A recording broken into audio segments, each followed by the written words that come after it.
आज जो हमारे पास है वो है हाइपोथेसिस टेस्टिंग। ये भी बहुत इंपॉर्टेंट टॉपिक है and make sure that you complete it. ठीक है, हाइपोथेसिस टेस्टिंग, अब ये जो है वो मैंने लास्ट वीडियो में बता दिया है, इसका एक ग्लिम्स दे देता हूँ मैं कि हाइपोथेसिस टेस्टिंग इज़ बेसिकली हम एक टेंटेटिव स्टेटमेंट बनाते हैं, ठीक है, कि ये वेरिएबल इसको इम्पैक्ट कर रहा होगा हमारे हिसाब से, but it is not proven. It will be proven in data analysis, जब हम स्टैटिस्टिकल टेक्निक अलग अलग टेस्ट लगा के देखेंगे and then if will prove that this is impacting this, then we can conclude that this hypothesis is true or the null hypothesis is accepted or alternative hypothesis is accepted as per the situation। ठीक है, तो वही मैंने दे रखा है hypothesis testing statistical method used to make decision about a population based on a sample data। ये वही exam ये है in research hypothesis is a tentative statement और assumption about the relationship between variables which researcher test using statistical technique। और एक example है researcher wants to test whether financial literacy that might be our independent variable affects investment decision। ये हम ढूंढते हैं। ठीक है, तो ये सब तो हमने लास्ट वीडियो में हाइपोथेसिस डेवलपमेंट में कंप्लीट कर लिया। इफ नॉट वाज इट, आप ज़रूर देखें उसको, क्योंकि उसमें एक डिटेल्ड एक्सप्लेनेशन है हाइपोथेसिस डेवलपमेंट का। ठीक है, now we have error। अब there are two types of error, type 1 error and type 2 error। Okay, let me just click on the noise cancellation one। type 1 error occurs when the researcher, type 1 error कब होता है, जब researcher reject a true null hypothesis। मतलब कोई impact था नहीं पर researcher ने बोला इम्पैक्ट है। एग्जाम्पल के लिए मीनिंग पहले देख लेंगे। You conclude that an effect exist, हमने कहा कि इफेक्ट है, when actually it does not. Null hypothesis क्या कहता है कि कोई इम्पैक्ट नहीं है, तो ट्रू नल हाइपोथेसिस था, मतलब कोई इम्पैक्ट नहीं था, पर हमने क्या बोला, इफेक्ट एग्जिस्ट। तो ये हमने, इसीलिए हमने टाइप 1 एरर अकर किया। एग्जाम्पल के लिए, कंक्लूडिंग फाइनेंशियल लिटरेसी जो हमारा आईवी है अफेक्ट्स इन्वेस्टमेंट डिसीजन मेकिंग जो हमारा डीवी है, when it actually does not. मतलब एक्चुअल में जो हमारी सिचुएशन ऐसी है कि फाइनेंशियल लिटरेसी इन्वेस्टमेंट डिसीजन को अफेक्ट नहीं कर रही, पर हमने कह दिया कि ये कर रही है। ठीक है, टाइप 1 एरर ऑल्सो अल्फा इसको हम कहते हैं। अब दो चीज़ें यहाँ पर देखनी बहुत ज़रूरी है आपको, लेवल ऑफ सिग्निफिकेंस जिसको अल्फा से डिनोट करते हैं, और कॉन्फिडेंस लेवल जिसको हम 1 माइनस अल्फा से डिनोट करते हैं। अब ये इंपॉर्टेंट इसलिए है क्योंकि कोई भी हम रिसर्च करते हैं ना, we make it at 1% level of significance और you know 1% level of significance, और I would say 5% level of significance, 10% level of significance बहुत कम करते हैं, बिकॉज उसको उतना रिलायबल नहीं माना जाता। क्यों रिलायबल नहीं माना जाता ये जानेंगे। अब देखो, इफ अल्फा इज 0.05 मतलब 5%, there is 5% risk of rejecting a true null hypothesis, there is 5% risk of incurring type 1 error. 5% risk है टाइप 1 एरर के कि नल हाइपोथेसिस कोई इफेक्ट नहीं है, कोई इम्पैक्ट नहीं है, पर हम दिखा रहे हैं कि इम्पैक्ट है। ठीक है, तो वो क्या हमारा लेवल ऑफ सिग्निफिकेंस होता है। ठीक है,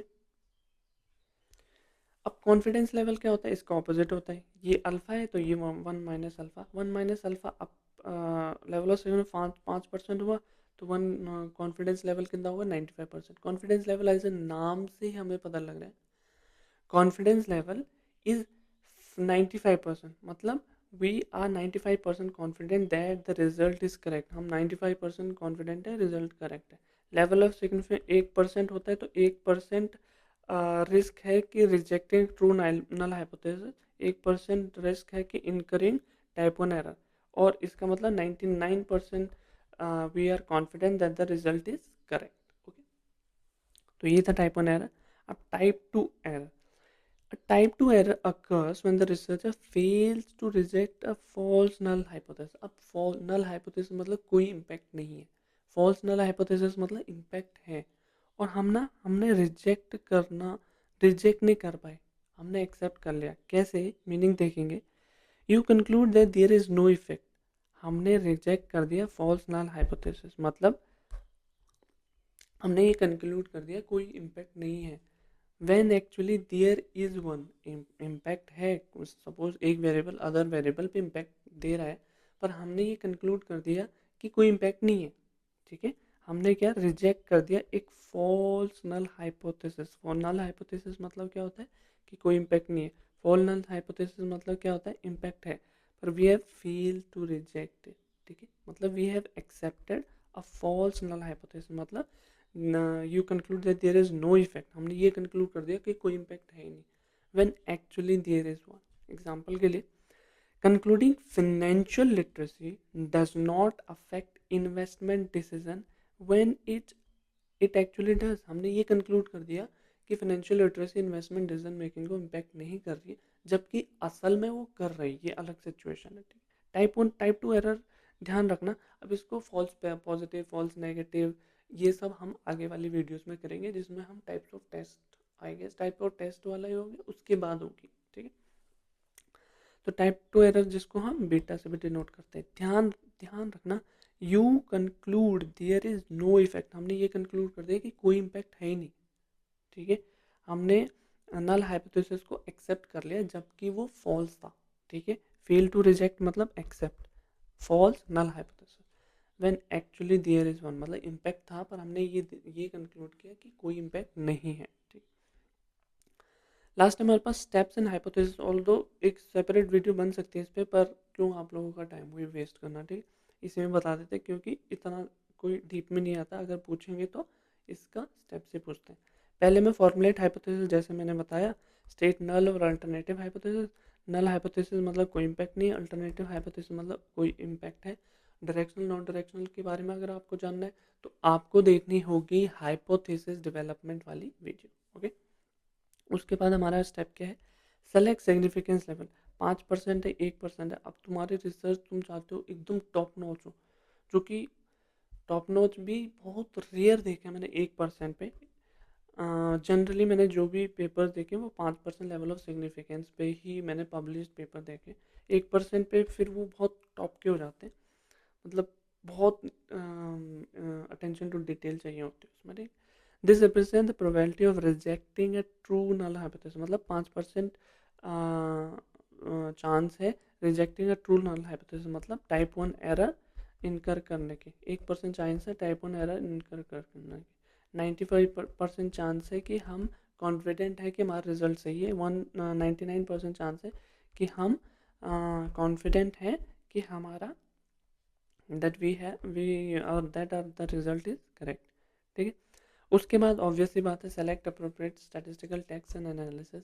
अप्रोप्रिएट स्टैटिस्टिकल टेक्स्ट कैसे हम जानेंगे कौन सा करना है, देखो पैरामीट्रिक है, नॉन पैरामीट्रिक है। नॉर्मली डिस्ट्रीब्यूटेड डेटा है तो जनरली पैरामीट्रिक को प्रेफर करते हैं, नॉट नॉर्मली डिस्ट्रीब्यूटेड डेटा है तो नॉन पैरामीट्रिक को प्रेफर करते हैं, पर उसको आगे मैं विस्तार में बताऊंगा। अभी आप इतना ही समझो कि select appropriate statistical test and analysis, जिसमें T test, just Z test, काइक्वाड टेस्ट जो बेसिकली एक नॉन पैरामेट्रिक है, एनोवा जो पैरामेट्रिक है, इसके बारे में हम, ठीक है, वो सेलेक्ट करते हैं। उसके बाद डिसीजन रूल आ गया, कैलकुलेटेड वैल्यू आती है और एक हमारी क्रिटिकल वैल्यू। क्रिटिकल वैल्यू मतलब हमें दे रखी है वैल्यू, कैलकुलेटेड जो हमने निकाली है।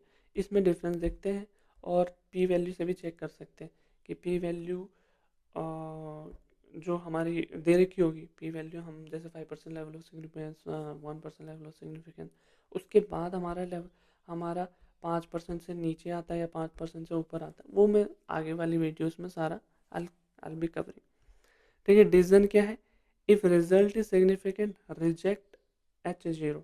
रिजल्ट सिग्निफिकेंट है मतलब इम्पैक्ट है एक का दूसरे पे, तो मतलब H1 एक्सेप्ट होगा, H1 एक्सेप्ट होगा मतलब H0 नल हाइपोथेसिस रिजेक्ट हो जाएगा। If the result is not significant, result significant नहीं है तो we fail to reject H0, मतलब we fail to reject H0। हाँ, रिजल्ट सिग्निफिकेंट नहीं है तो हम H0 को रिजेक्ट नहीं कर पाते, मतलब H0 को एक्सेप्ट कर पाते, मतलब कोई इम्पैक्ट नहीं है, ठीक है। That's it for today.